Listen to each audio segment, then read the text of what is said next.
Yes, okay. Honorable Chair, fellow panelists, excellencies, ladies and gentlemen, I made an earlier presentation in which I said I'm from the UN Office for South-South Cooperation, and that our role is to support the UN system, the UN development system, to help countries to implement South-South and triangular cooperation. Honorable Chair, in 2019 at the Buenos Aires meeting, which is called BAPA Plus 40, we were asked to put together a system-wide strategy on South-South and triangular cooperation. We did that through the Office of the Secretary General of the United Nations, and subsequent to that, we were then asked to prepare guidelines on how to implement that strategy.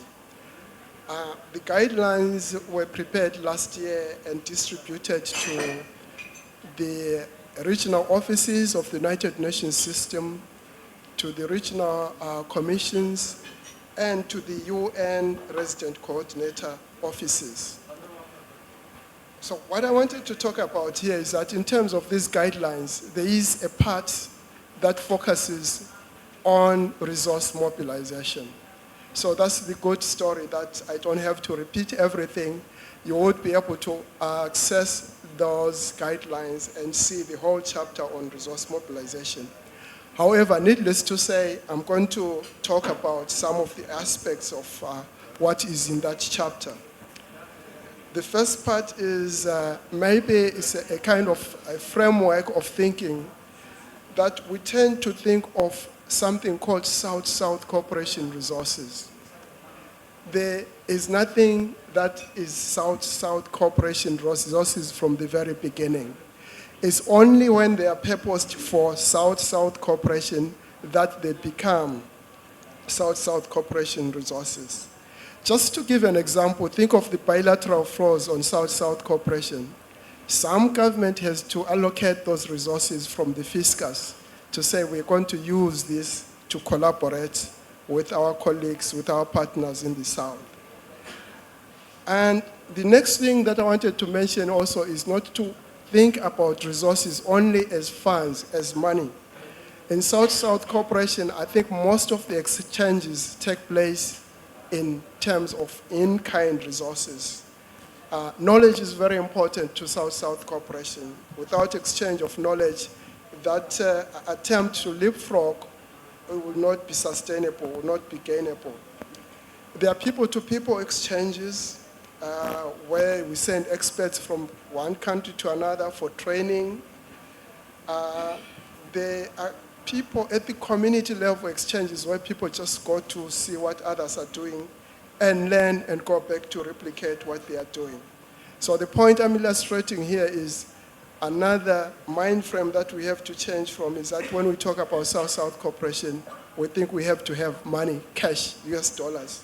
That's not necessarily correct. Having said that, if countries of the South are going to provide resources, especially financial on South-South cooperation, there are some things that they've been thinking about and discussing at the United Nations, which they think is very important. One, to be able to have resources from the national fiscus, you have to have tax collection. And one of the things that has been brought to the United Nations is that some of the international companies that operate in a lot of the countries in the South do not pay taxes. And so there is a forum by the United Nations dealing with the major institutions like the IMF and the World Bank that are focusing on that aspect. How do you increase the tax collections by the developing countries of the South so that they can finance development, because otherwise it becomes very difficult to do that. Secondly, we have to look at some of our own home resources, including that come from remittances. We know a number of countries, including particularly the Philippines, Ethiopia, they do have very strong strategies in terms of remittances. And those resources are put to good use in terms of developing the countries, and indeed they are important for South-South cooperation. However, we have to move beyond that as well, because in the past we tended to look at the Regional Development Bank, Africa Development Bank, Asia Development Bank as part of the international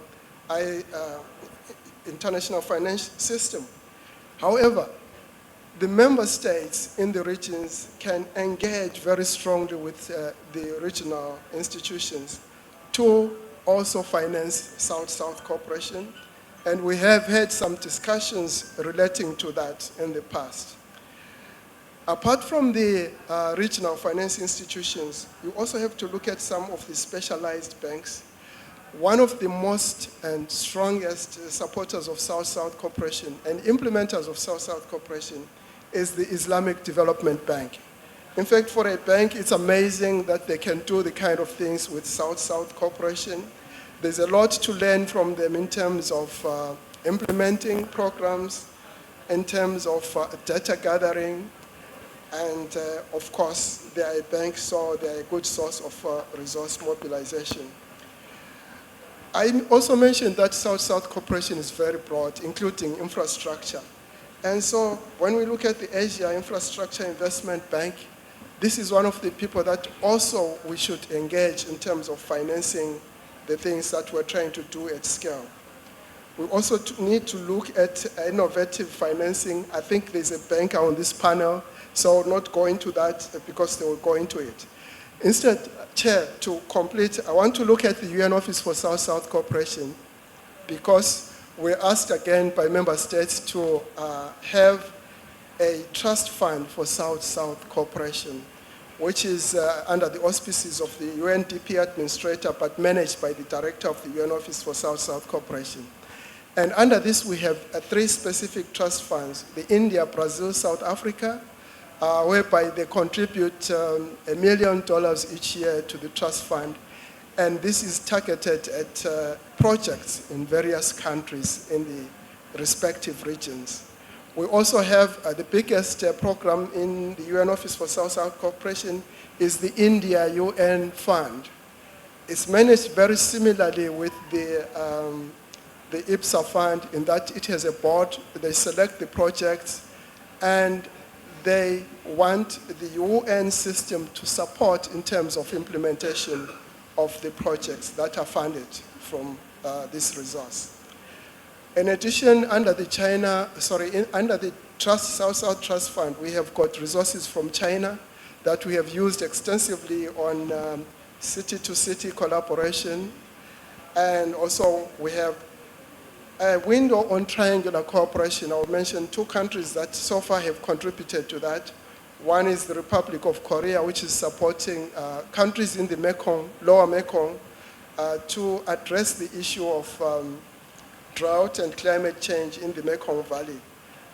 We are working with them as well on that. And last but not least, under this triangular cooperation window, we have had a new entrant, which is the Russian Federation, which has provided some resources earmarked particularly for work in the Sahel part of Africa. And so I just wanted to give this example. Let me complete by saying, again, there is a chapter in our guidelines which are uploaded online, which is more detailed on resource mobilization for South-South cooperation. I thank you, sir. Thank you very much, Dr. Nkala.